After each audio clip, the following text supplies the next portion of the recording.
할렐루야. 은혜교회 주일 예배 가운데 나오신 존귀하신 한 분 한 분을 주님의 이름으로 환영하고 축복합니다. 오늘은 추수감사 주일이자 또 한영혼 대축제로 드리는 특별하고 또 귀한 날입니다. 이 시간 오늘 이 예배의 주인 되시는 우리 주님의 이름을 목소리를 높여 함께 찬양하며 나아가겠습니다. 우리 찬양하시겠습니다. 할렐루야. 우리 시간 함께 기쁨으로 박수치면서 우리 인생의 주인 되시는 유일하신 하나님의 이름을 함께 찬양하겠습니다. 우리 함께 고백하겠습니다. 예수 사랑하심은, 예수 사랑하심은 거룩하신 말일세.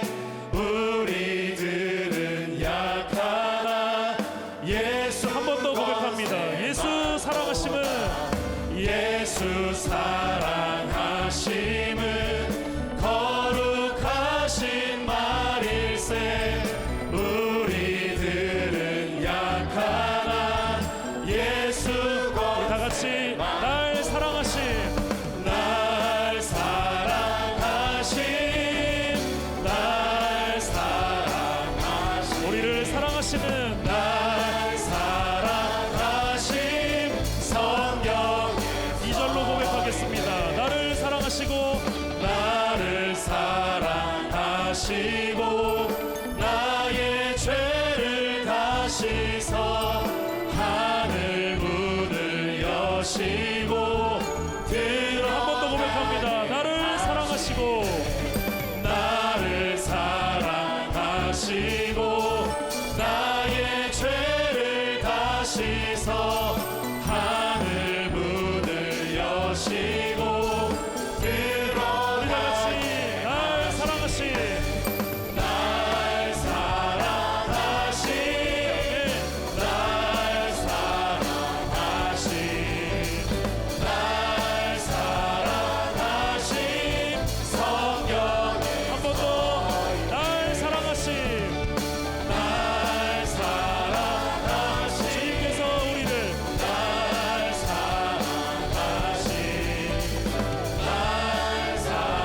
사랑하신 성경에. 우리의 목소리로 고백합니다. 내가 연약할수록, 내가 연약할수록 더욱 귀히 여기사 높은 보좌 위에서 낮은 나를 보시네.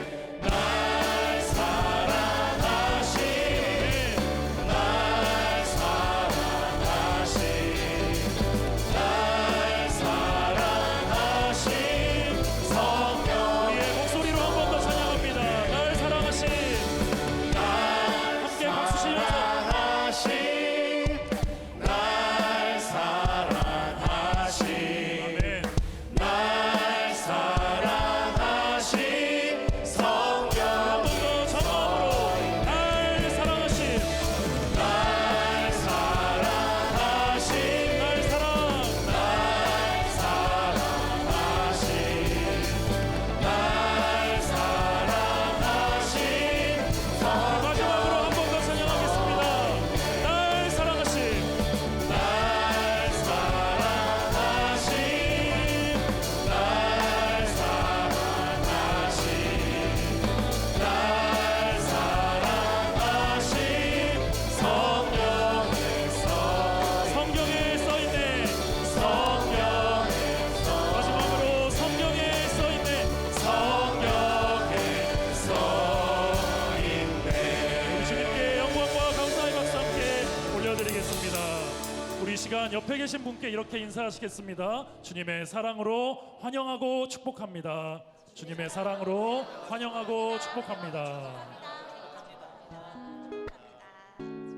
네, 우리 이 시간에는 우리 옆에 계신 분들을 손을 뻗어서 함께 축복하시면서 찬양했으면 좋겠습니다. 다 같이 하나님의 사랑이, 하나님의 사랑이 당신의 삶 가운데 가득하기를 축복합니다. 하나님의 은혜가 하나님의 은혜가 우리 가운데 가득하게 한 번 더 고백하겠습니다. 기도합니다. 하나님의 사랑이 당신의 삶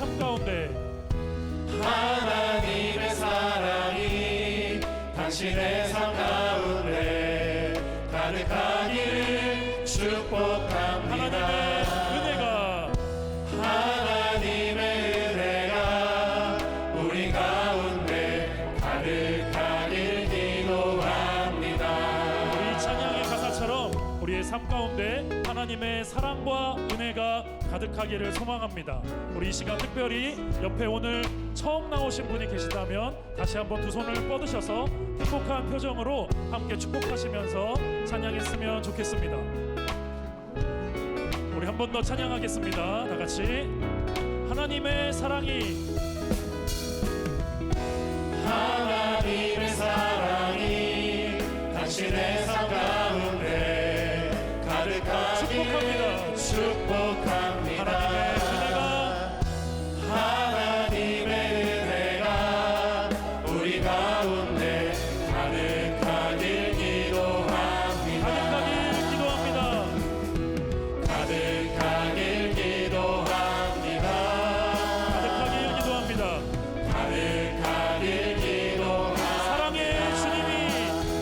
사랑의 주님이 날 사랑하시네. 내 모습 이대로 받으셨네. 사랑의 주님이 날 사랑하듯이 나도 널 사랑하며 축복하시면서 사랑의 주님이 날 사랑하시네. 내 모습 이대로 받으셨네. 사랑의 주님이 날 사랑하듯이 나도 널 사랑하며 한 번 더 하겠습니다. 사랑의 주님이 날 사랑하시네. 내 모습 이대로 받으셨네. 사랑의 주님이 날 사랑하듯이 나도 널 사랑하며 나도 널 사랑하며 나도 널 사랑하며 나도 널 사랑하며 나도 널 사랑하며 섬기리. 주님께 영광의 박수 한 번 더 올려드리겠습니다. 할렐루야. 우리 이 시간 우리의 구원자 되시는 예수 그리스도 그 이름을 함께 찬양하겠습니다.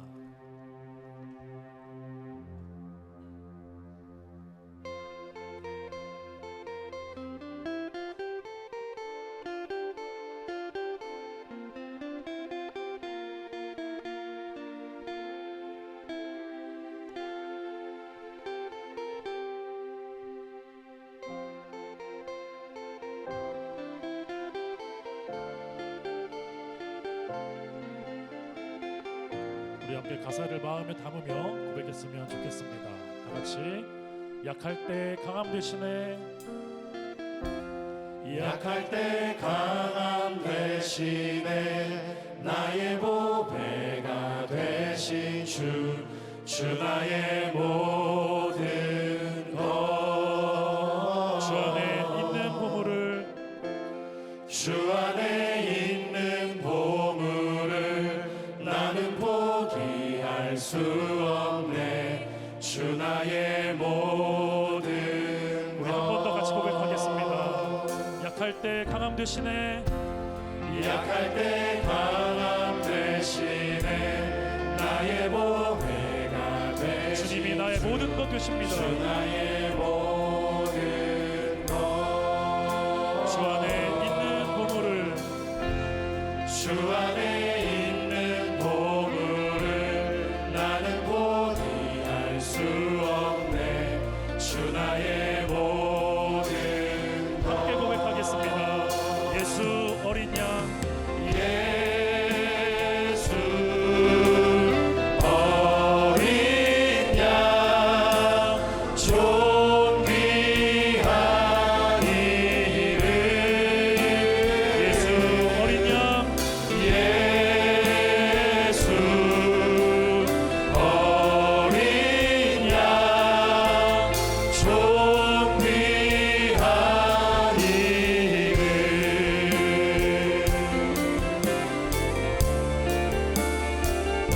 2절로 한 번 더 고백하겠습니다.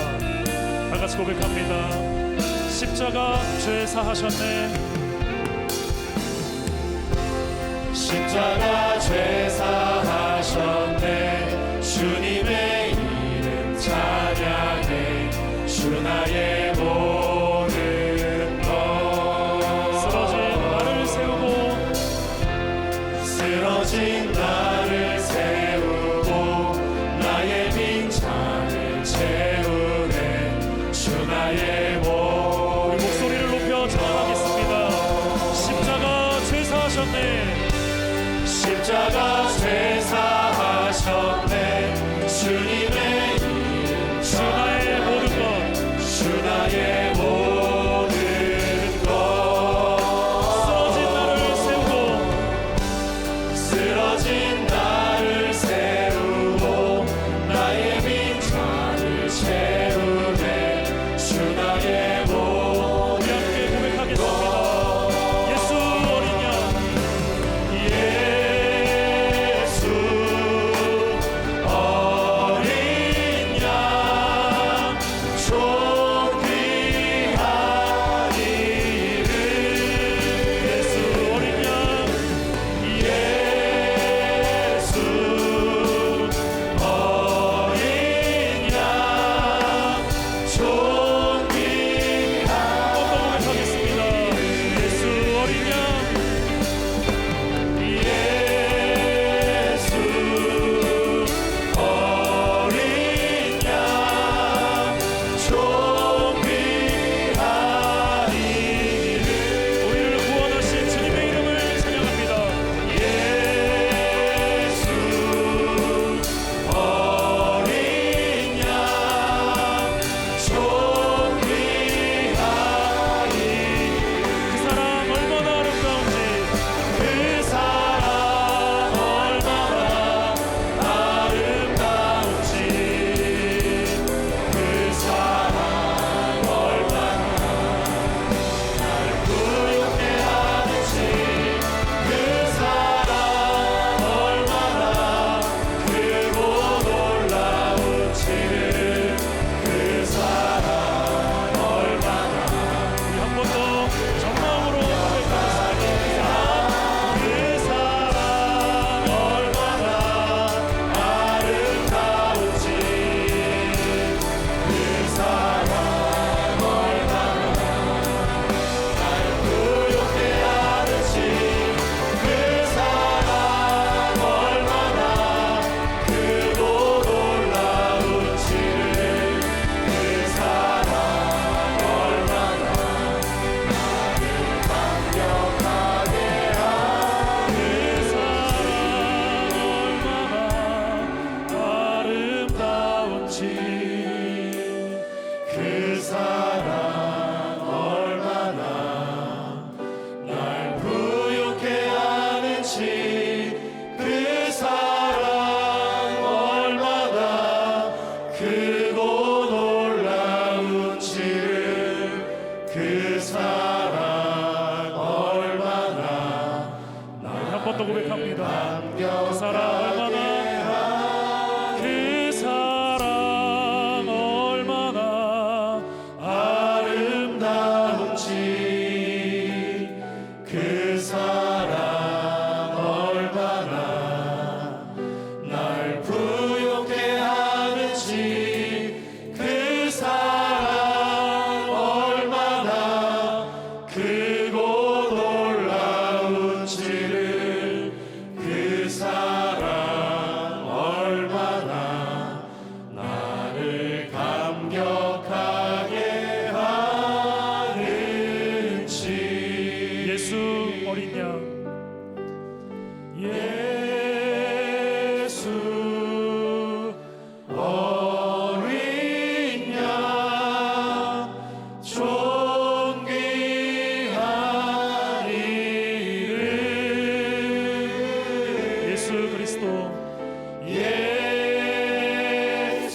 창조의 아버지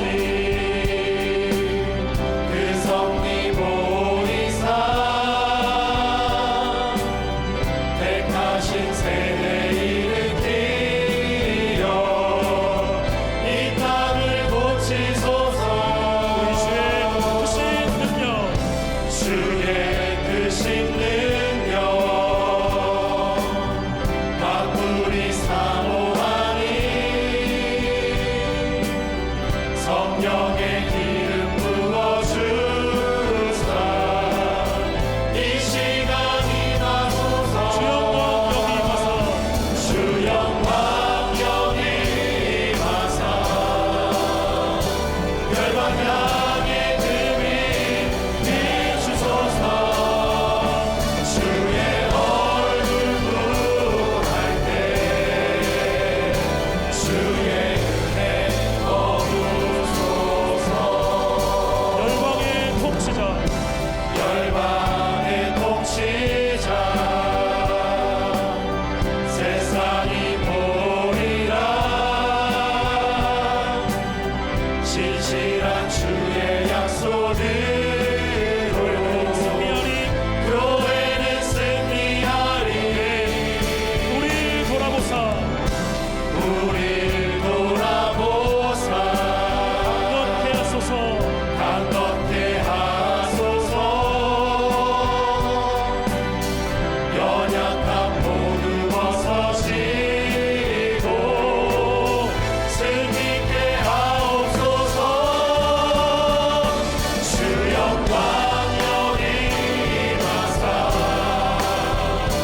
열방 향해 금이 비추소서. 주의 얼굴 부할 때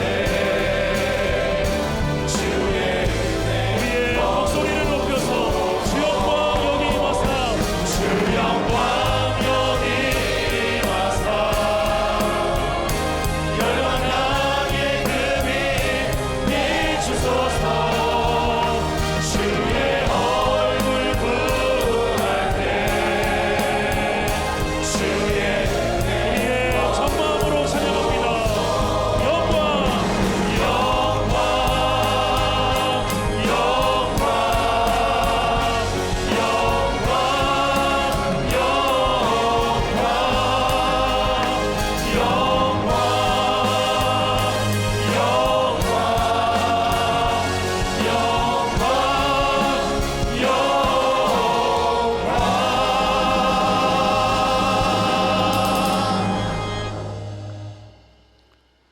우리를 지극히 사랑하시는 하나님 아버지, 추수감사주의를 맞아 한 해의 복된 열매를 주님께 올려드리는 귀한 시간을 갖게 해주신 하나님께 모든 감사와 영광을 올려드립니다. 우리 삶에 베풀어 주신 풍성한 은혜를 기억하며 감사의 고백으로 나아가는 시간 되게 하여 주시옵소서. 우리가 아직 죄인 되었을 때 우리를 사랑하셔서 십자가에서 죽으심으로 우리를 구원해 주시고 자녀 삼아 주신 하나님의 크신 은혜와 사랑에 감사드립니다. 오늘 귀하고 복된 날 예배의 자리로 인도되어 오신 모든 분들에게도 영생의 기쁜 소식이 들려지게 하시고 예수님을 함께 믿고 영원한 생명을 얻는 복된 시간이 되게 하여 주시옵소서. 한 영혼을 마음에 품고 주님께 올려드린 기도와 수고함이 오늘 주의 날에 풍성하게 열매 맺기를 간절히 원하오며 길이요 진리요 생명 되신 예수 그리스도의 이름으로 감사 기도드리옵나이다. 아멘.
Fathers into Stars. 예수님의 온전한 제자 되어 상처가 별이 되는 은혜의 공동체. 주님의 이름으로 여러분을 환영합니다. 은혜의 교회는 1986년 1월 인천 하객동에서 천막으로 시작한 개척교회로 제자훈련을 통해 평신도를 예수님의 신실한 제자로 세우는 교회입니다.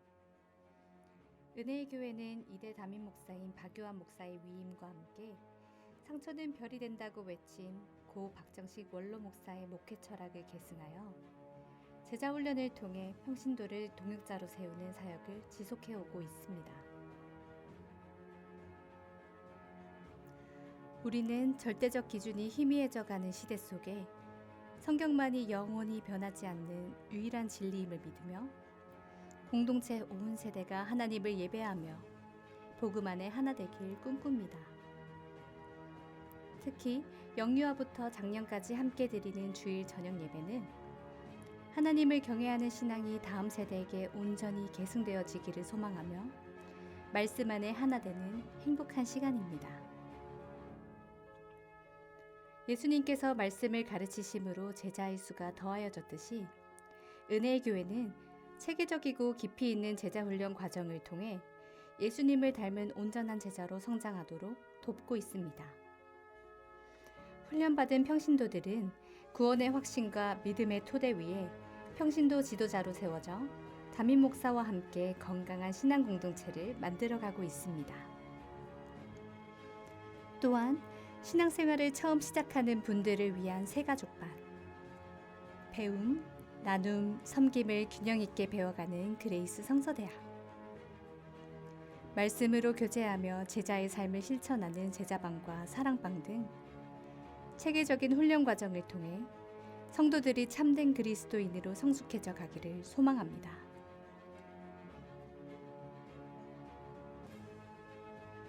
은혜의 교회는 그리스도의 사랑으로 소외되고 연약한 이웃을 섬기고 복음이 필요한 곳에 예수님의 사랑을 흘려보내는 섬김의 공동체입니다. 허기진 어르신들께 따뜻한 한 끼를, 추위를 걱정하는 이웃에게 난방 연료를, 배움이 고픈 열방의 어린이들에게 교육의 기회를, 뿐만 아니라 스포츠와 예술을 통한 나눔과 섬김의 지경을 확장해 가고 있습니다. 우리는 다음 세대가 믿음 안에서 참 진리를 깨닫고 진리의 말씀으로 바르게 성장하며 품격 있는 크리스천으로 자라길 꿈꿉니다. 우리의 희망이며 미래인 자녀들을 위해 영유아부터 청소년에 이르기까지 연령별 맞춤 예배와 눈높이에 맞는 소그룹 훈련을 통해 예수님의 작은 제자로 성장하도록 이끕니다. 장애에 대한 이해와 존중으로 함께 예배하는 장애인 부서 사랑부는 한 사람 한 사람이 공동체 안의 소중한 일원으로 자리하도록 돕습니다. 젊은이들을 주축으로 하는 청년 예배는 뜨거운 찬양과 기도, 비전의 메시지가 선포되고 다양한 활동의 소그룹 모임으로 젊은이들의 역동성을 더하고 있습니다. 신앙의 세대 계승을 위해 2004년 설립되어 올해로 개교 20주년을 맞은 기독교 대안학교인 그레이스 아카데미는 초등, 중등, 고등 과정을 통해 올바른 기독교적 가치와 태도를 가르치고 크리스천으로서의 정체성이 학생들의 일상을 넘어 일생에 스며들도록 교육하며 이를 위해 학교와 가정, 교회가 함께 연합합니다. 예수님의 온전한 제자 되어 상처가 별이 되는 공동체. 우리는 은혜의 교회입니다. 은혜의 교회와 함께 하나님이 계획하신 풍성하고 행복한 삶을 시작하시길 소망합니다.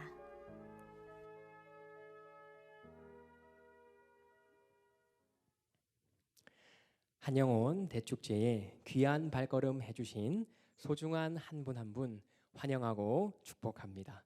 우리 옆에 계신 분들과 짧게 인사 나누셨으면 좋겠습니다. 만나서 반갑습니다. 우리 한 번 더 인사하면 좋겠습니다. 참 잘 오셨습니다. 오늘의 귀한 발걸음이 일평생 하나님과 동행하는 삶으로 이어지길 진심으로 소망합니다.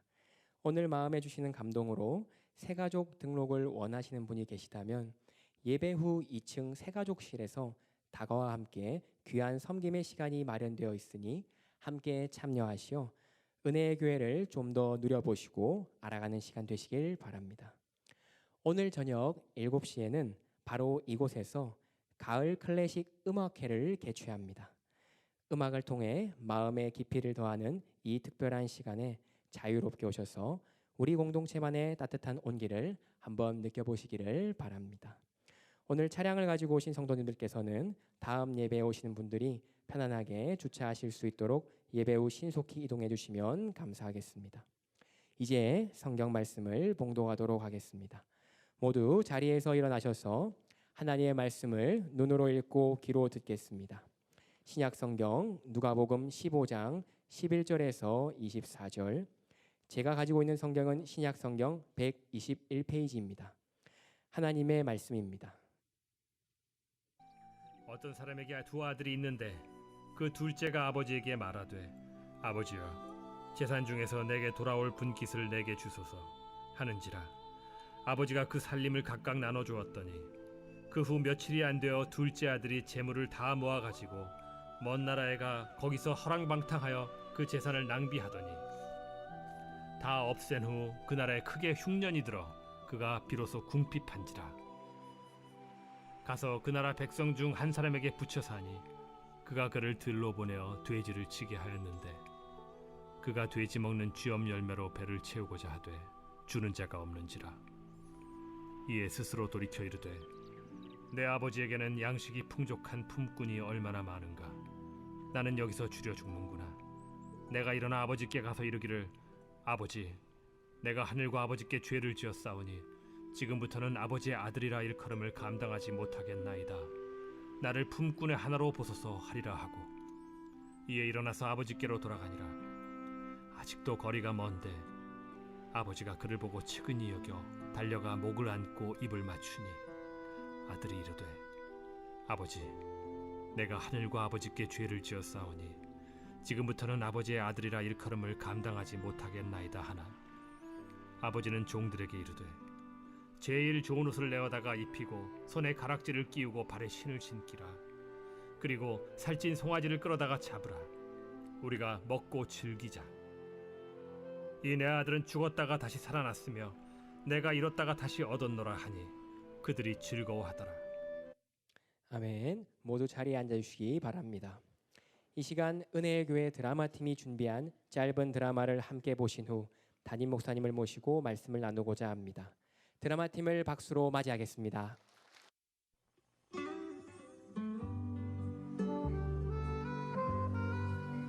아이고 오늘도 대박. 아유 감자가 좋아? 응? 감자도 좋고 무도 괜찮네. 아유 근데 밭일은 해도 끝이 없구먼. 내 말이 한다 해도 티도 안 나는 것이 그러게. 집안일이랑 아유. 똑같구먼. 아이고 허리야. 아이고 점심은 뭘 먹는다? 아유 뭐 새참을 그렇게 먹고도 뭘 또 밥 타령이요? 아유 뭐 있어? 집에 있는 거 그냥 대충 해서 먹으면 되는 거지. 아이 그렇게냐? 응. 아이 근데 아이고 응. 그 점심 먹고 박씨 어르신 댁 밭일 도우러 갈 거지? 아유 당연하지. 어르신께서 우리에게 베풀어 주신 은혜가 얼마나 큰데. 암만 가야지. 아이 그래 가자고. 가자고. 아이고, 기다리시겠네. 점심은 뭘 먹지? 아유 대파밖에 없는데 그래. 둘째야. 아이, 둘째야. 이 녀석은 어디 간겨? 아이고 첫째 도련님 뭐 어. 찾으셔요? 지가 도와드릴게요. 아니 우리 둘째 어디 갔는지 아는감? 아 둘째 도련님이요? 저기 언덕배기에 저 자빠져가지고 저 누워 계시겠죠? 아니 이 녀석은 일 좀 하러 갔더니 고세를 못 참고 가서 쉬는겨? 내 이놈의 그냥 도련님 그 살살 화이팅. 원매. 아우 둘째 도련님은 언제 처리될지 모르겠네. 아유 불쌍한 우리 첫째 도련님만 쎄 빠지게 소처럼 일하시고 아유 가서 일이나 거들어야겠다. 아유 내 팔자야 내 팔자야.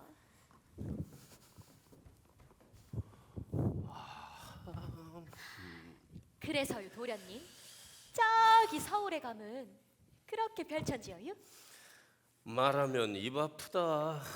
얼마나 멋지고 아름다운지 너는 상상도 못할걸? 지도 서울 한번 가보고 싶네요. 너도 데려가 줄까? 참말이요? 너 하는 거 봐서. 음에 도련님도 참 지가 운전 잘 못했나요? 기다려봐. 내가 서울에 가가지고 꼭 금이 환영해서 돌아올 테니까. 야, 둘째야, 너 거기 있지? 아니 밭일 좀 하라고 그랬더니 너 거기서 뭐 하냐? 야, 형님한테 나 여기 있다고 절대 말하면 안 돼. 도련님 어여 가셔요? 언년아, 우리 둘째 어디 갔냐? 도련님 지는 모르는구만요. 오메 빨래 다 말랐겠네. 도련님 지 먼저 내려가요. 아유 이거 진짜 농사일은 내 혼자 다 한단 말이여. 둘째야, 둘째야. 아.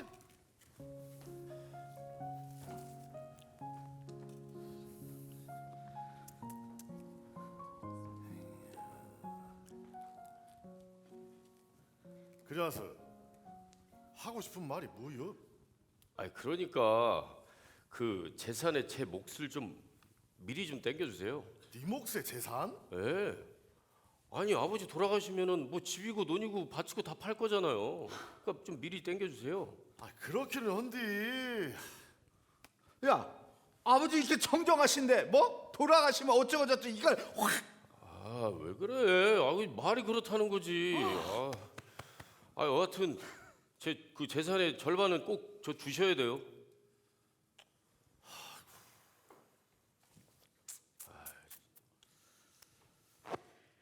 그리 하자. 저짝 아랫마을에 논하고 밭하고 내 처분해서 줄라니. 아버지 진짜요? 감사해요 아버지. 그러면 최대한 빨리 정리 좀 해가주세요 진짜. 알았죠? 감사해요 아버지. 뭐해? 아버지, 아이 그렇게 해도 되겠슈? 어쩌겠어. 자가 저렇게 원하자니요.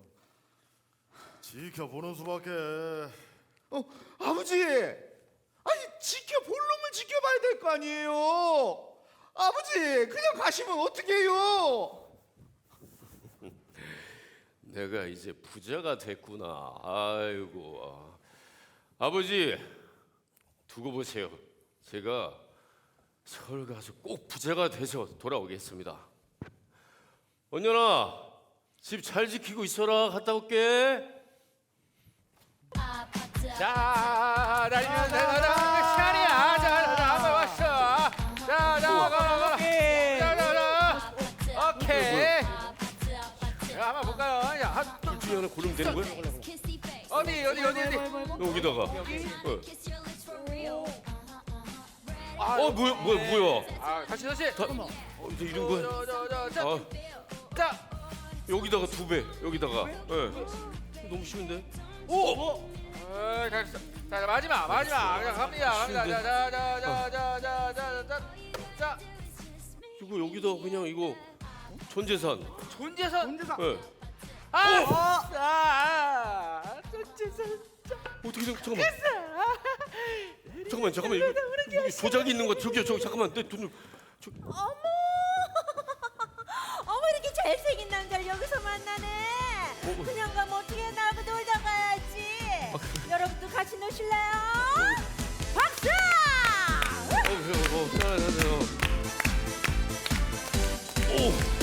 오 진짜. 버려라 마음 편하게 살아보니 최고로구나. 니나 너야 놀다가 가련다. 지나간 건 생각 말자. 세상사가 인생사가 니나 너란다. 어차피 니나 너란다. 와우 니나노. 자기야. 자기야, 너무 아름답다. 아, 자기야, 정말? 나랑 사귀어주면 안 돼? 진짜? 자기야. 나 연식이 좀 있는데 괜찮겠어? 괜찮아. 나랑 같이 살자. 나 자기랑 저 푸른 초원에 땅 짓고 같이 살고 싶어. 좋지 나야. 근데 멍청한 놈. 어지러. 어디들 갔어? 야, 빨리 나와. 자자자. 지금 어디까지 진행된 거야?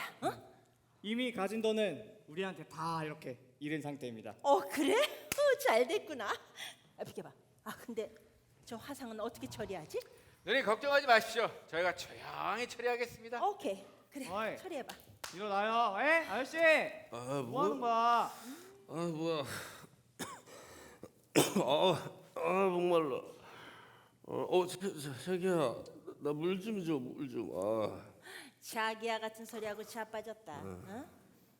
여보세요. 이젠 덱하고 볼 일이 없는 것 같으니까 꺼져 주시죠. 뭘 또 꺼달래, 자기야. 목말라. 자기 그리고 나랑 저 푸른 초원에 집 짓고 같이 살기로 했잖아. 왜 그래? 아이고 웃긴다. 아니 그럴 돈은 있고? 난 돈 없는 남자는 안 놀아. 아저씨. 예? 이제 그만 꿈 깨시라고요. 뭐야? 잠깐만, 내 돈. 내 돈. 어디 갔어? 야, 너 그 도박으로 나한테 사기 쳤지? 돈 내놔. 빨리 돈 내놔. 이거 아이고 모양새 빠지게 진짜. 빨리 돈 내놔. 야, 네가 도박해서 날리고 술 먹고 날리고 다 잃었잖아. 아니야, 빨리 내 돈 내. 다시 설명해줘. 너 거지됐다고. 알아들어? 자기야, 자기 이 사람들 누구야? 이거 나. 아니야. 잠깐만. 그래도 잠깐이었지만 나 정말 즐거웠다. 나 갈게. 누님 가시죠. 알았어. 잠깐만. 이게 꿈이야. 생기 자기가 어떻게 된 거야? 안 돼. 내 돈 어떡하지?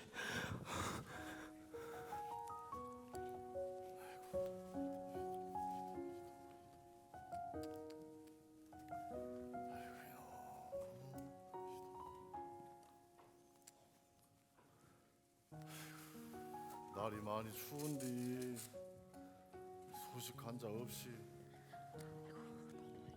잘 지내고 있는 거지? 아유 어르신. 아유 또 나와 계셔요. 아유 날이 많이 차요. 퍼뜩퍼뜩 들어가셔요. 아유 그래요 어르신. 둘째 도련님 보이면요 저희가 제일로 먼저 알려드릴 거요. 어서 들어가세요. 그래요. 고마워. 아유 들어가셔요. 네, 조심히 들어가셔요. 아유 아니 하루 이틀도 아니고 매일같이 저러시니 저러다가 병 나시겠어. 아유 그게 재산 다 팔아먹고 도망간 아들놈이 무엇이 예쁘다고 저리 매일을 기다리신자. 아유 그게 다 부모 맘 아니겠어. 아이고 그래요. 그래서 오늘 새참은 뭔디? 아니 아침을 그렇게 처먹고도 또 새참 타령이야. 아니 이 뱃속에 뭐 그지가 들었남? 아유 그지 들은 새참은 뭔디? 뭐라는 거예요? 말 좀 새참은 똑바로 뭐냐고. 아유 말도 못해요. 배고파. 배고파서 일할 힘도. 어이씨고 이놈이 지금 또 쉬고 있어 또. 이런 식으로 일하면 내가 너한테 이 땅을 주겠어 못 주겠어. 오늘 이 땅을 줄 수가 없어 너한테 아주. 죄송합니다. 제가 배가 너무 고파서요. 죄송합니다. 아유 다 죽어가는 그지놈 살려놨더니 밥까지 달라. 오늘 일 다 끝내면 그때 가서 생각해보지. 얼른 가서 돼지나 줘 빨리 좀. 알겠습니다. 돼지우리 가겠습니다.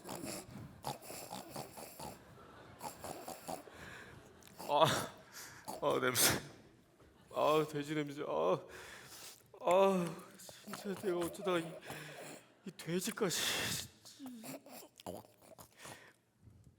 배고파.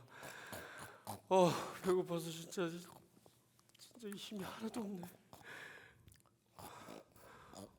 이렇게 저렇게 맛있게 먹냐? 저 돼지 취업나무 열매라도 같이 먹어야겠다.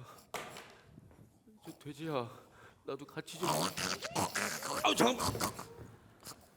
야, 가만히 있어봐. 니네 같이 좀 먹자 이 돼지. 가만히 있어. 나와봐. 아유, 이 돼지. 꺼져 이 돼지들아. 말은 또 더럽게 잘 듣네 또.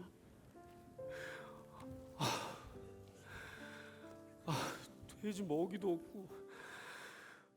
내가 어쩌다가 진짜 이 지경 이 신세가 되냐. 돈이 많을 때는 사람들이 그렇게 다 따르더니 돈이 다 떨어지니까 사람들도 날 다 떠나버리는구나. 나 어디 거할지라도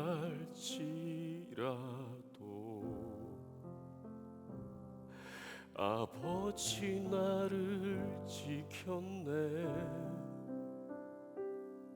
그 그늘 아래서 나 편하게 살아왔네.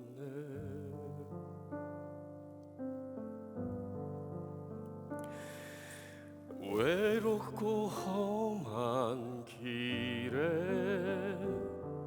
내 마음 연약해 보니 너무나 그리워지는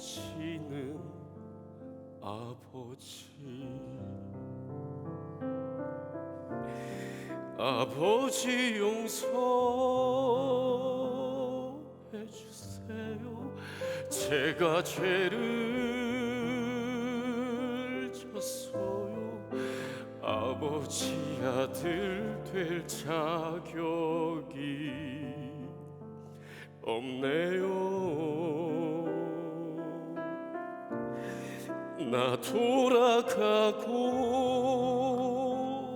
싶어요. 종이 되어서라도 부디 저를 받아주세요.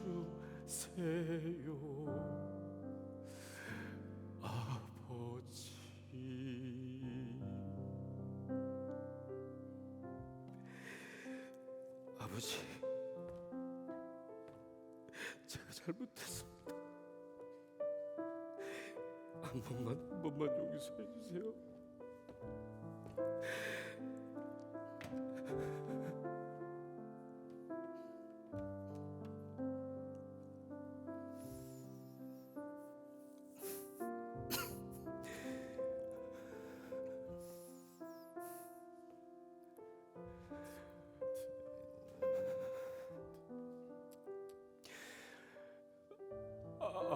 아버지. 이놈아.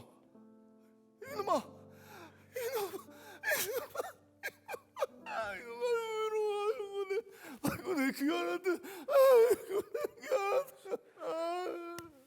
아이고 어디 보자. 꼴이 이게 뭐요? 죄송해요 아버지. 그게 아니야. 잘했어. 가서 옷을 가져와. 제일로 좋은 옷을 가져와. 내 아들이 입을 거요. 도련님, 돌아오셨구만요. 지가 얼마나 걱정했는데 이 꼴이 뭐래요? 원매 그 짓꼴이 다 됐네 도련님. 원매. 제일로 좋은 소를 잡고 가장 살찐 송아지를 잡아 크게 잔치를 열 거요. 동네 사람들도 전부 오라 그리야. 어머, 어르신 축하드려요. 어머. 아이고 그렇게 기다리시던 아드님이 드디어 돌아오셨구만요. 아유 첫째 도련님도 좋으시죠? 그럼요. 아우야 잘 왔다. 아유 이리 와라. 여러분, 내 아들이 죽었다가 살았고 잃었다가 다시 찾았어. 모두 함께 기뻐해 주시오. 아유, 고생 많아요. 아유.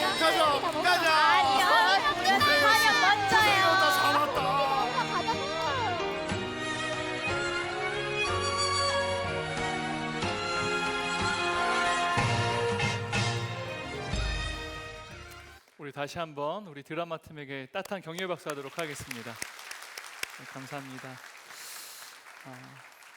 제가 말씀을 전하기 전에 잠시 기도하고 말씀을 듣도록 하겠습니다. 사랑하는 주님, 오늘 이 추수감사절을 맞이하여 한 해의 모든 소산의 그 열매를 하나님께 감사하며 귀한 물질을 주님께 올려드리게 하신 감사드립니다. 모든 것에 주인이 주님이신 줄 믿습니다. 모든 것을 한량없이 주신 그 은혜에 감격하고 감사하여 올려드리는 우리의 물질 기뻐받아 주옵소서. 또한 오늘 한영원 대축제를 맞이하여 또한 하나님 품 안에 우리가 함께 기도하며 또한 사랑하여 이 자리에 또한 초대한 여러 영혼들이 있습니다. 하나님, 무엇보다 하나님 품을 그리워하여 주의 품에 돌아온 영혼들, 또한 주님의 품 안에서 여전히 은혜의 감격을 누리고 있는 영혼들, 주님의 품 안에 있지만 오랜 시간 동안 주님의 품 안에 있는 그 기쁨과 감격을 이제는 냉랭하게 식어진 채 또한 신앙생활하는 영혼들 모두가 오늘 이 시간 주의 말씀을 들을 때 우리가 하나님의 자녀라는 그 신분에 대한 기쁨과 감사가 우리 가운데 흘러넘칠 수 있도록 우리에게 성령의 능력을 공급하여 주옵소서. 육체의 질병 가운데 고통을 당하고 있는 사랑하는 동역자들이 있습니다. 하나님, 그들을 불쌍히 여겨주시고 우리가 날마다 함께 그들을 기억하며 기도하오니 주님의 때 그들의 모든 질병과 고통을 고치시고 회복시킨 놀라운 은혜의 역사가 임하게 하여 주옵소서. 이 시간 연약한 종이 주의 말씀 전합니다. 오직 주님만 홀로 영광 받아 주옵소서. 예수님의 이름으로 기도드리옵나이다. 아멘. 우리 옆에 있는 우리 한 분 한 분 진심으로 저희 은혜의 교회에 오신 것을 환영하고 축복합니다. 옆에 있는 분들 한 분 한 분 보면서 서로 다시 한번 축복했으면 좋겠습니다. 당신은 존귀한 하나님의 자녀입니다. 참 잘 오셨습니다. 네, 감사합니다. 오늘 함께 나눈 말씀의 제목이 무엇인가요? 당신은 존귀한 사람입니다. 당신은 존귀한 사람입니다.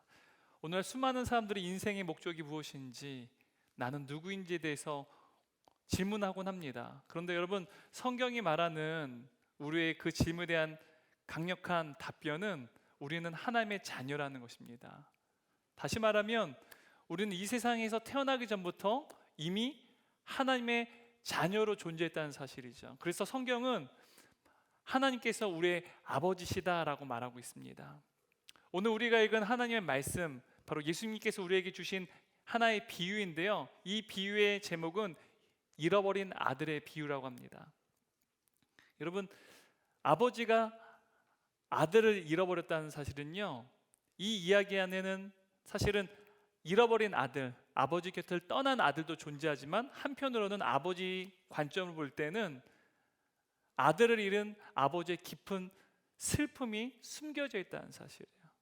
아버지를 떠난 아들의 모습, 우리가 여기에만 집중하는 것이 아니라 사실 이 이야기 안에는 아들을 잃은 아버지의 깊은 슬픔이 담겨져 있다는 사실입니다. 제가 한 가지 그림을 여러분에게 좀 보여드리고 싶은데요. 렘브란트가 그린 그림인데 한번 그림 보여주시겠어요? 네. 아마 이 그림을 아신 분도 계실 거예요. 이제 아버지가 아들을 안고 있는, 사실 오늘 우리가 읽은 이 잃어버린 아들의 비유를 가지고 그린 그림입니다. 지금 아들은 굉장히 누추한 옷을 입고 아버지의 품에 안겨 있는 모습, 그래서 주위에 있는 사람들이 이 아버지와 아들을 지켜보고 있는 것을 우리가 그림을 통해서 볼 수 있습니다. 여러분, 이 그림의 제목은 탕자의 귀양입니다.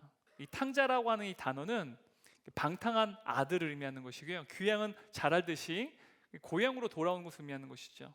여러분, 고향으로 돌아온다는 것, 돌아옴은 곧 떠남을 또 전제로 이야기할 수 있습니다. 그러니까 떠났기 때문에 다시 고향으로 돌아오게 됐다는 사실이죠. 그러니까 여러분, 이 이야기는요, 아버지의 깊은 슬픔, 아들을 잃은 아버지의 깊은 슬픔, 또한 이 떠남이라고 하는 내용이 또한 이 이야기 속에 담겨져 있다는 사실이죠. 여러분, 이 그림 계속해서 보여주세요. 네, 계속 설명할 거니까요. 근데 여러분, 이 그림은요, 렘브란트가 그가 성공의 정점을 구가하던 시기에 전도유명했던 젊은 시절에 그린 것이 아니라 그가 죽음을 향해 가고 있을 때, 거의 그의 유작에 가까운 바로 이 작품이 바로 이 탕자의 귀향이라는 이 그림입니다.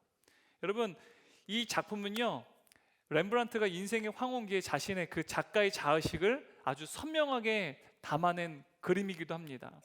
이 작가의 육신은요, 너무나도 이제 노쇠했어요. 그의 눈은 잘 보이지도 않습니다. 이 노인이 글을 읽지 못하고 또한 가까운 어떤 사물을 잘 보지 못하는 것처럼 육신의 눈은 어두워졌을지 모르지만, 여러분, 이 그림을 보게 되면 오히려 렘브란트의 영혼의 눈은 훨씬 더 인생의 통찰력을 가지고 꿰뚫어 보고 있다는 사실을 우리는 알 수 있습니다. 실제로 여러분, 젊은 시절의 렘브란트는요, 자신감이 넘쳤고요, 방탕했습니다. 또 성적인 쾌락을 탐닉하면서 몹시 거만했다라고 합니다. 30살 무렵에 이 렘브란트가 자신의 아내와 함께 또 자화상을 그렸는데요. 여러분, 렘브란트는 자화상을 많이 그린 화가거든요. 근데 그가 30살 무렵에 자신의 아내를 자화상에 담고 그린 작품이 있는데요. 한번 보여주시겠어요? 네. 여러분, 이 그림 한번 보십시오. 지금 저 앞에 있는 여인은 이제 이 렘브란트의 아내입니다. 그리고 지금 술을 이렇게 오른손에 들고 술잔을 이게 들고 있는 모습, 여러분 보이시나요? 네. 지금 저게 이제 30살 즈음에 렘브란트가 그린 자화상입니다. 이 작품의 제목은 매음굴의 탕자라고 하는 작품입니다. 이 매음굴은 사창가를 말하는 거죠. 그러니까 사창가의 탕자라는 그림이죠. 그러니까 그림에 묘사된 이 렘브란트는요, 술에 잔뜩 취해 있습니다. 얼굴도 불그스름하고요, 눈은 음란한 눈빛으로 향락을 즐기고 있습니다. 그리고 이 렘브란트의 외모를 보게 되면 검정색의 긴 머리칼이 좀 굉장히 눈에 띕니다. 그리고 머리에는요, 흰 어떤 깃털이 꽂혀진 굉장히 값비싼 그 벨벳의 모자도 눈에 보이고요. 옷도 보게 되면 굉장히 고급스러운 옷, 레이스가 달린 고급스러운 옷을 입고 있는 것도 알 수 있습니다. 또한 오른쪽에 보면 사치스러운 또한 그 검이 또한 매달려 있는 모습도 우리는 볼 수 있다는 것이죠. 여러분, 이 그림은요, 이 렘브란트가 자기 자신을 탕자로 묘사해서 자기 자신을 모델로 자화상으로 그린 것입니다. 이만큼 청년 시절의 렘브란트는요, 마치 탕자와 같이 어떠한 인생의 쾌락을 즐기고 성공을 구가했던 인생이었다는 것이죠. 그는요, 어찌 보면 스스로가 그림 실력에서는 천재라는 사실을 잘 알고 있었던 것 같아요. 세상의 모든 것들에 대해서 호기심을 가지고 탐구했고요, 급기야는 세상의 그 모든 것들을 쾌락을 즐기고 사랑하는 인생을 살아왔던 장본인이었습니다. 그의 출중한 그림 실력으로 인하여서 그는요, 어마어마한 부를 얻게 되었습니다. 그래서 그는 항상 그의 인생의 주 목적은 늘 돈이었어요.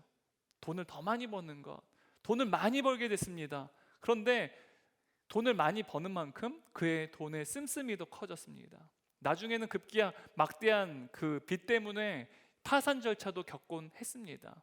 근데 그가 인생을 살아가면 살아갈수록 명성도 얻고 어떤 부유함도 얻었지만 사실 그의 인생은 내리막길을 향해서 내려갔다는 사실이에요. 그런데 먼저 아들을 잃었습니다. 그리고 큰 딸을 잃었어요. 또 이어서 작은 딸도 잃었습니다. 그리고 그가 사랑하던 아내도 잃었습니다.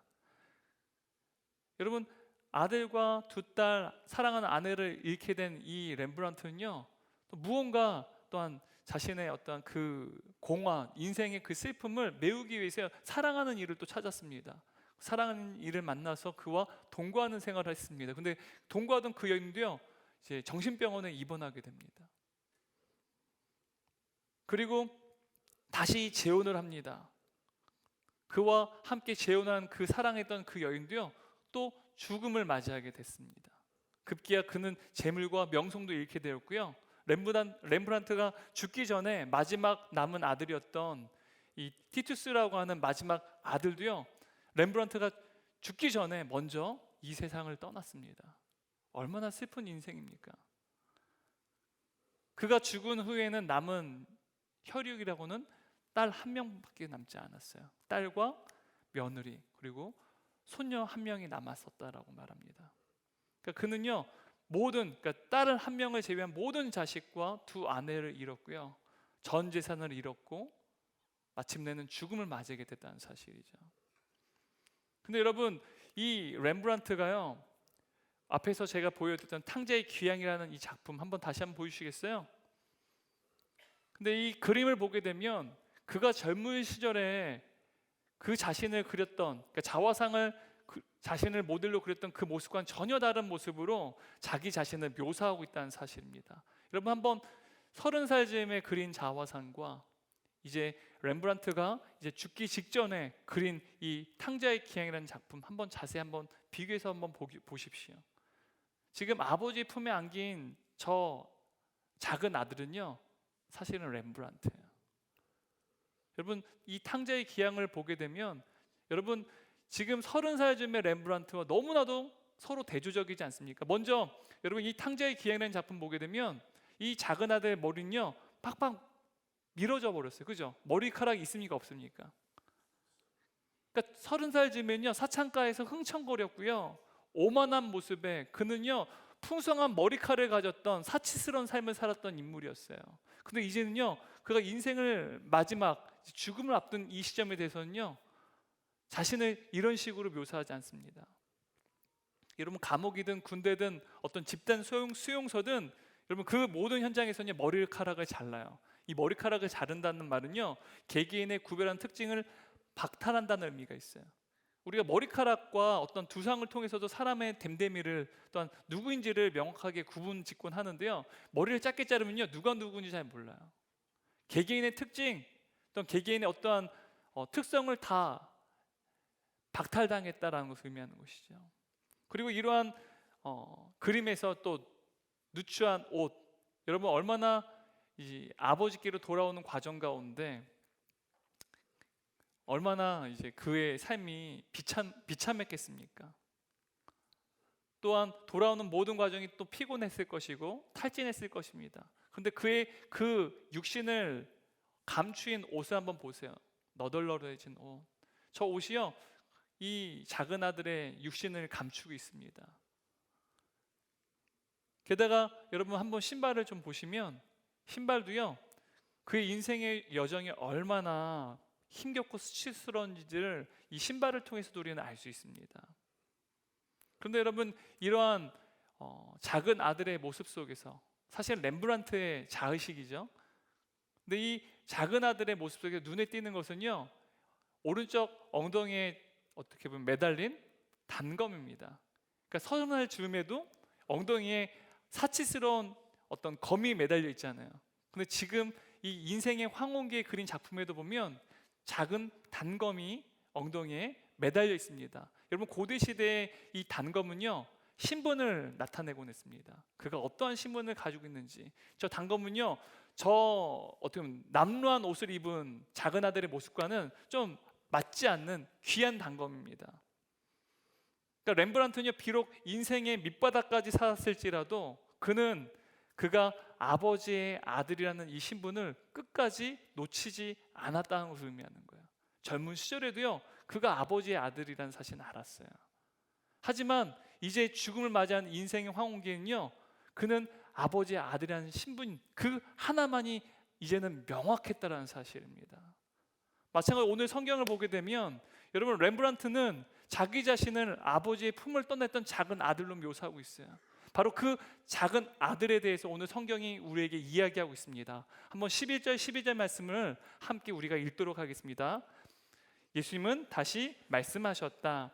어떤 사람에게 두 아들이 있었다. 그런데 작은 아들이 아버지 제 몫으로 돌아올 재산을 주십시오 하고 말하였다. 그래서 아버지는 재산을 갈라 두 아들에게 나누어 주었다. 여러분, 리차드 보캄이라고 하는 성경학자는요 작은 아들이 아버지가 살아계심에도 불구하고 자신의 목, 자신의 어떠한 상속분을 요구하는 것은 아버지가 이미 죽은 것으로 여기는 것이다 라고 말합니다. 여러분, 근동 지역에서는 지금도 이제 중동이나 이제 근동 지역에 가면요 살아있는 아버지가 살아계시는데 재산을 요구하는 것은요 아버지가 지금 당장 죽기를 바란다는 말이라고 합니다. 그래서 혹시라도 실제로 베일리라고 하는 중동 학자가요 이제 중동 사람들한테 물어봤다고 합니다. 이러한 상황 속에서 만일 아들이 아버지한테 아버지 살아생전에 재산을 나눠달라고 하면 어떻게 하겠습니까? 이런 일은 일어난 적도 없는데 그러면 집안에서 쫓겨난다고 말합니다. 왜냐하면 아버지가 죽기를 바란다는 말이고 나는 아버지가 더 이상 필요 없습니다라는 말이기 때문에 그러한 자식은 집에서 쫓겨난다는 거예요. 이 작은 아들은 더 이상 아버지를 필요치 않았습니다.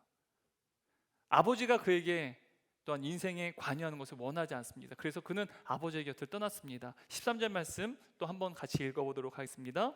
며칠 후 작은 아들은 자기 재산을 다 정리하여 먼 나라로 가서 방탕한 생활을 하다가 재산을 모두 날려버렸다. 여러분 여기서 이 먼 나라로 가서, 이 먼 나라라는 이 말은요 그저 더 넓은 세상을 바라보려는 젊은의 욕구를 의미하는 것이 아닙니다. 젊은 시절에 우리가 더 넓은 세상으로 나아가는 것 굉장히 우리는 많이 이제는 독려하기도 하고 또한 그러한 세상을 볼 것을 우리가 또한 어떻게 보면 조언하기도 하지만요, 여기서 이 먼 나라로 갔다라는 이 말은요 이 작은 아들이 반드시 지켜야만 하는 생활 방식, 행동 방식, 그리고 사고 방식 등 아버지의 신성한 유산에서 완전히 단절되었음을 의미하는 거예요. 이젠 더 이상 아버지의 품 안에서 내가 누렸던 생활 방식도 또한 사고 방식도 행동 방식도 다 그건 나와는 상관없고 이러한 아버지의 신성한 유산에서 나는 관계가 없는 삶을 살기로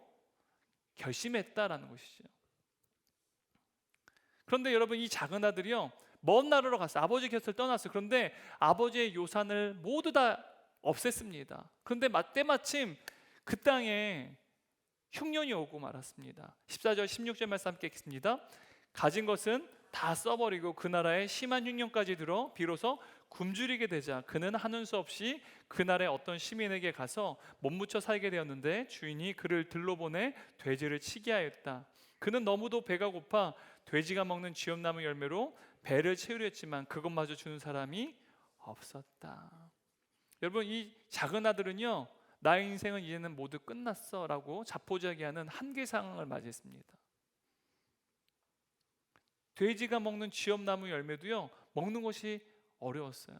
무엇으로도 자신의 배를 채울 수 없는, 그 허기를 채울 수 없는 비천한 신분으로 이제는 나락에 빠졌다는 사실이에요.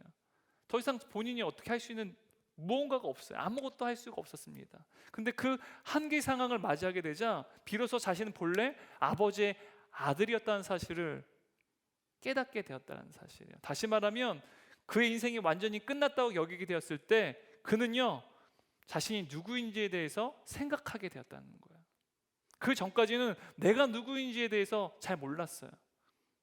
그런데 자신의 한계 상황을 맞닥뜨리게 되자 내가 아무것도 할 수 없는 상황에 겪게 되는 그 위기를 맞이하게 되자 비로소 내가 누구인지에 대해서 생각하게 되었다는 사실이죠. 17절 19절 말씀을 한번 또 읽겠습니다.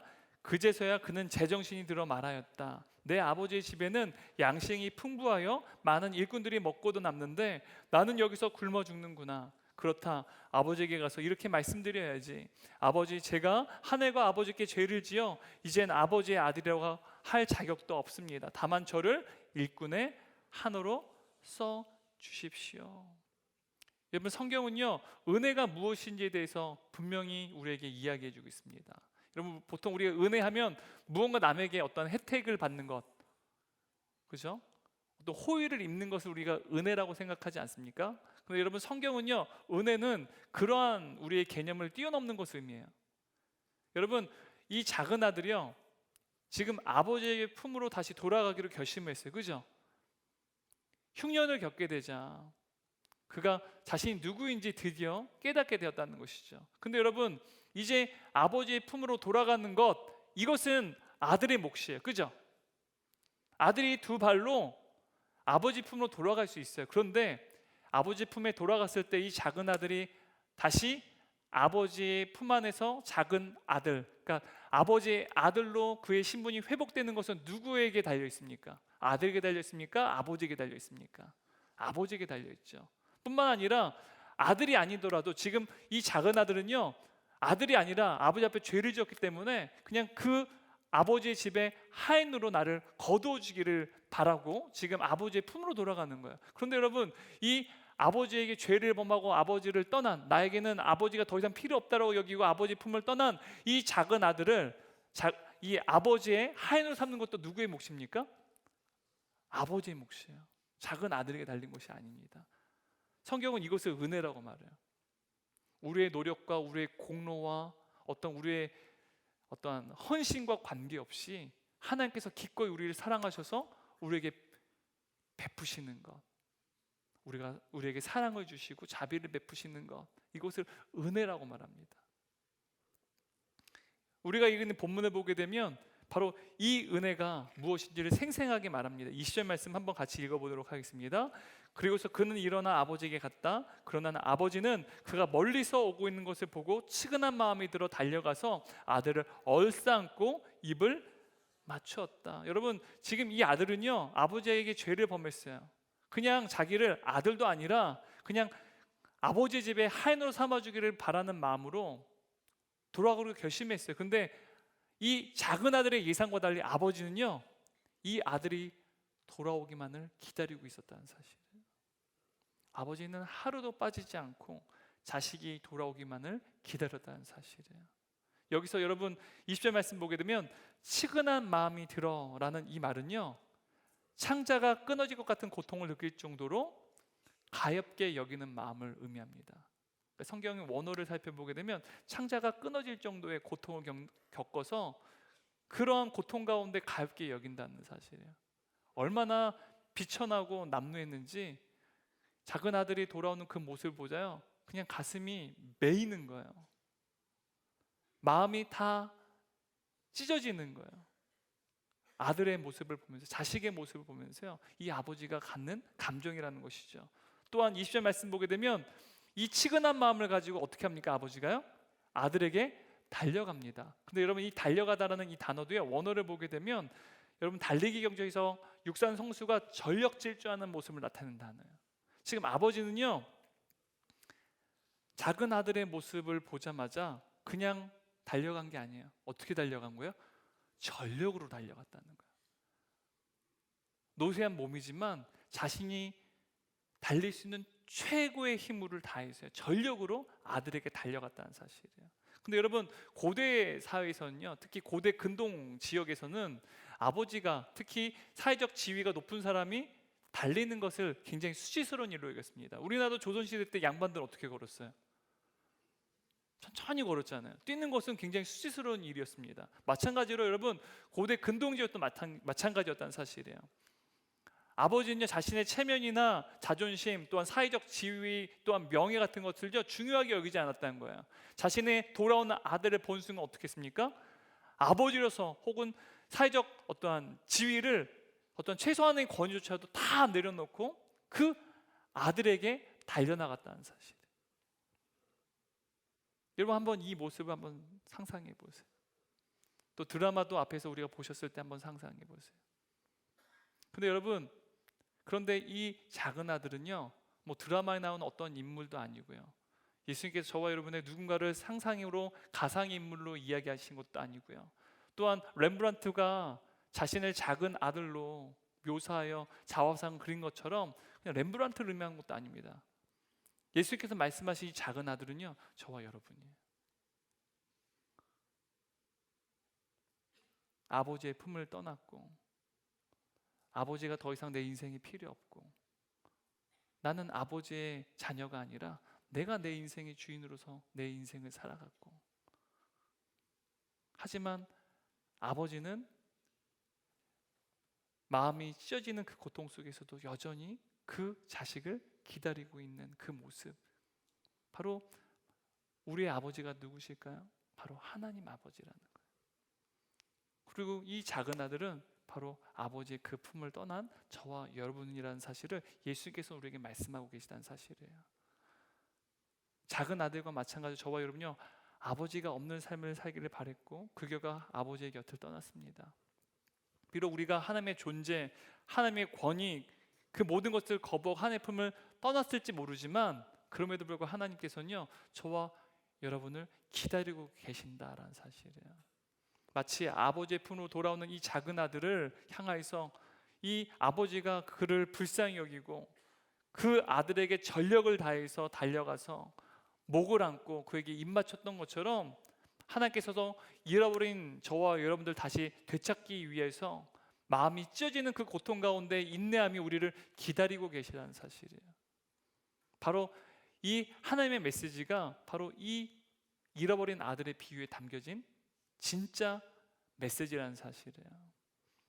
근데 여러분, 하나님께서는요, 이 이야기에 나오는 것처럼 그냥 아들이 돌아오기만을 기다리지 않으셨어요. 하나님께서는요, 저와 여러분을 다시 얻기 위해서요, 가만히 기다리고 계신 것이 아니라 저와 여러분을 찾기 위해 친히 직접 달려 나오셨다는 사실이에요. 성경은 그래서요, 하나님께서 죄인을 되찾기 위해서 친히 인간의 몸으로 이 땅에 오셨다라고 말합니다. 여러분, 친히 인간의 몸을 입고 이 땅에 오셨다. 여러분, 하나님께서 인간의 몸을 입고 이 땅에 오셨다라는 거예요. 바로 성경은 그분을 예수님이라고 말합니다.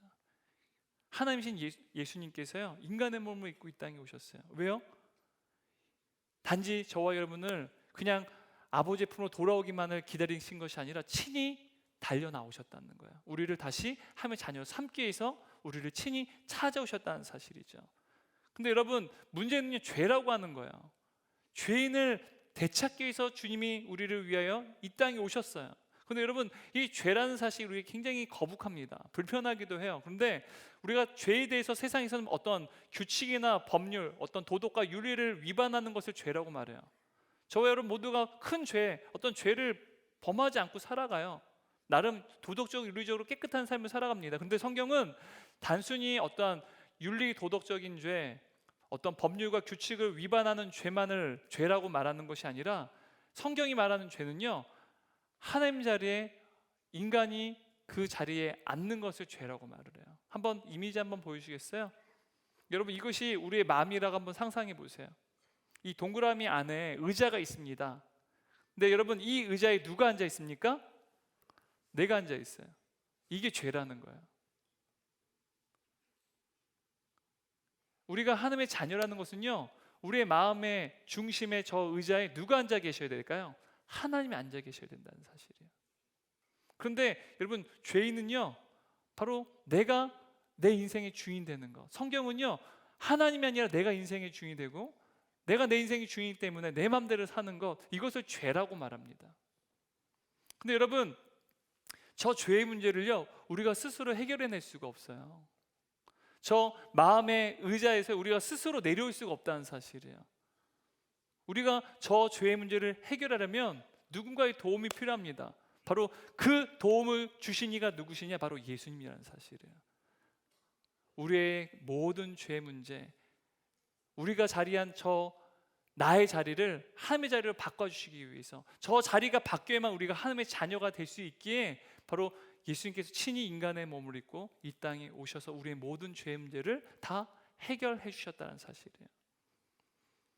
바로 저와 여러분을 하나님의 자녀를 회복시키시기 위해서 예수님께서 십자가에 죽으시고 우리의 모든 죄의 문제를 그분의 죽으심으로 다 해결하셨다는 사실입니다. 여러분, 예수님의 이 십자가 사건은요, 잃어버린 하나님의 자녀를 다시 되찾기 위해서 하나님께서 우리를 그저 기다리시지만 않고 친히 찾아오셔서 우리를 끌어안으시고 우리에게 입맞추신 사건을 뜻합니다. 이것이 바로 예수님의 십자가 사건이라는 사실이에요. 그리고 이 예수님의 십자가 사건은요, 저와 여러분을 향한 하나님의 위대한 사랑의 증거이기도 하다는 사실이에요. 그래서 로마서 5장 8절 말씀 보게 되면 성경이 이렇게 말합니다. 그러나 우리가 아직 죄인 되었을 때 그리스도께서 우리를 위해 죽으심으로 하나님께서 우리에 대한 사랑을 나타내셨습니다. 바로 예수님의 십자가 사건이요, 하나님의 위대한 사랑을 나타낸다라고 말해요. 예수님의 십자가 사건은요, 우리를 향한 하나님 아버지의 사랑을 의미하는 것입니다. 그러므로 여러분, 오늘 저와 여러분에게 들으신 이 하나님 말씀, 잃어버린 아들의 비유를 통해서 저와 여러분에게 주신 하나님 말씀은요, 이것입니다. 너는 특별한 사람이란다. 너는 결코 함부로 살아서는 안 될 사람이란다. 나는 너의 생명보다, 너는 나의 생명보다 더 귀한 존귀한 나의 자녀란다. 여러분, 이것이 오늘 말씀을 통해서 우리에게 주시고자 하나님의 음성이에요. 우리가 특별하다는 것, 저와 여러분이 존귀하다는 것, 얼마나 존귀하느냐, 예수님의 생명보다 더 값지고 존귀한 함의 자녀라는 사실입니다.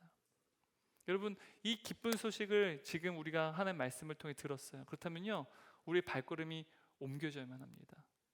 내가 내 인생의 주인으로 살았던 내 삶, 여러분, 내가 내 인생의 삶을, 내 삶의 주인으로 살아간다는 것 얼마나 외롭고 힘듭니까? 렘브란트도요, 출중한 능력을 가지고 있었어요. 많은 부와 많은 명성도 얻었습니다. 근데 인생이 녹록지가 않았어요. 사랑하는 자식들이 잃었어요. 아내도 잃었어요. 시간이 지나면 지날수록 자신의 재물과 명성도 잃어만 갔습니다.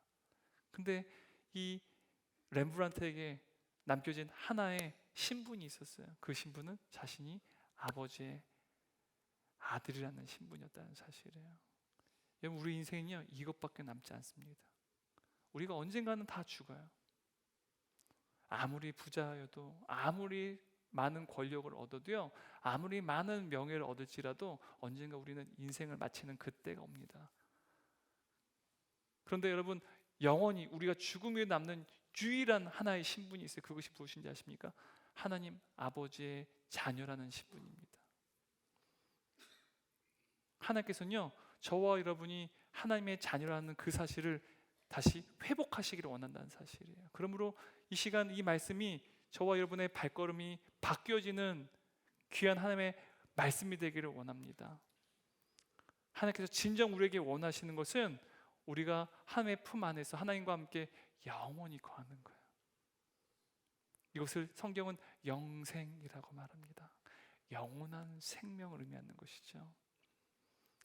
하나님께서 오늘 이 시간 이 예배 자리에 나오신 여러분을 향해서 이렇게 말씀하세요. 23절 24절 말씀인데요, 한번 우리 같은 목소리로 읽었으면 좋겠습니다. 함께 읽겠습니다. 그리고 살진 송아지를 끌어다가 잡으라. 우리가 먹고 즐기자. 이 내 아들, 이 내 딸은 죽었다가 다시 살아났으며 내가 잃었다가 다시 얻었노라. 아멘. 여러분, 이것이 지금 하나님께서 우리에게 주시는 주님의 음성인 줄 믿습니다. 여러분, 이 세상에서 가장 아름다운 감정은요, 저는 회개라고 생각해요. 물론 사랑도 있지만 회개가 저는 가장 아름다운 감정이라고 믿습니다. 왜냐하면 우리의 신분이 완벽하게 바뀌어지는 유일한 수단이기 때문에 그래요. 여러분, 이 시간 우리 두 눈을 감고요, 우리 교회 처음 오신 분들을 초청하신 분들께서도 우리 태신자분들을 손을 잡고 함께 기도했으면 좋겠어요. 오늘 말씀을 기억하면서 또 렘브란트가 그린 그림을 기억하면서 이 시간 우리 저의 기도를 따라서 함께 기도했으면 좋겠어요. 따라서 기도하실 수 있겠어요? 네, 제가 기도할 때 따라서 함께 기도했으면 좋겠습니다. 아버지, 제가 아버지의 곁으로 돌아가기를 원합니다. 외롭고 고된 인생을 나 홀로 살아가며 지치고 피곤한 나의 영혼을 받아 주옵소서. 내가 이제는 아버지의 품 안에서 영원히 거하기를 원합니다. 예수님의 이름으로 기도드렸습니다. 아멘. 여러분, 이 시간 우리 주님께서 내가 너를 지명해요 내가 불렀다. 내가 십자가의 그 죽음을 통하여 낳은 너희는 나의 사랑스러운 존귀한 나의 자녀다. 우리 주님께서 말씀하십니다. 바로 이 시간부터 저와 여러분 모두가 하나님 품 안에서 영원한 하나님의 안식과 하나님의 사랑을 풍성히 누리는 하나님의 자녀가 되는 복된 인생 살아가기를 주님의 이름으로 축원합니다. 제가 기도하겠습니다. 사랑하는 주님, 오늘 말씀을 통하여서 우리가 얼마나 소중한 하나님의 자녀인지, 얼마나 존귀한 존재인지, 우리가 결단코 함부로 살아서는 안 될 특별한 사람들이라는 사실, 하나님의 자녀라는 사실을 깨닫게 하신 감사드립니다. 무엇보다 오늘 이 시간 처음으로 교회에 나와서 하나님 말씀을 듣고 예배드리는 귀한 주의 자녀들, 이들의 마음을 주께서 위로하여 주옵시고, 힘들고 외로운 그들의 인생 가운데 또 이들의 눈물 주께서 닦아주시고, 너는 특별한 존재야, 너는 함부로 살아서는 안 되는 나의 존귀한 자녀야 라는 하나님의 그 깊은 음성을 영혼 깊이 들을 수 있는 놀라운 은혜가 임하게 하여 주옵소서. 하나님의 그 사랑을 이제 알기에 이젠 더 이상 죄의 자리에 서는 것이 아니라 하나님의 자녀의 신분으로 이 세상을 살아가며 영원히 하나님 품 안에 거하는 복된 인생 살 수 있도록 은혜 위에 은혜를 더하여 주옵소서.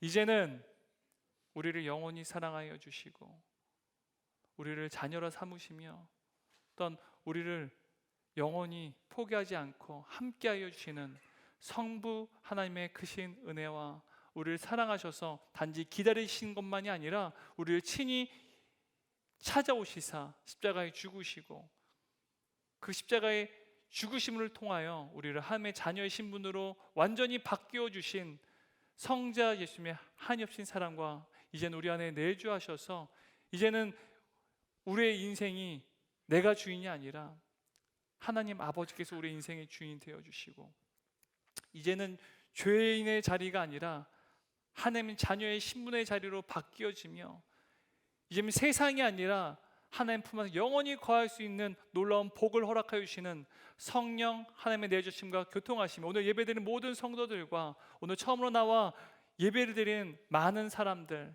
그리고 우리 사랑하는 동역자들 그리고 다음 세대 머리 위에 지금부터 영원토록 함께 계시기를 간절히 축원하옵나이다.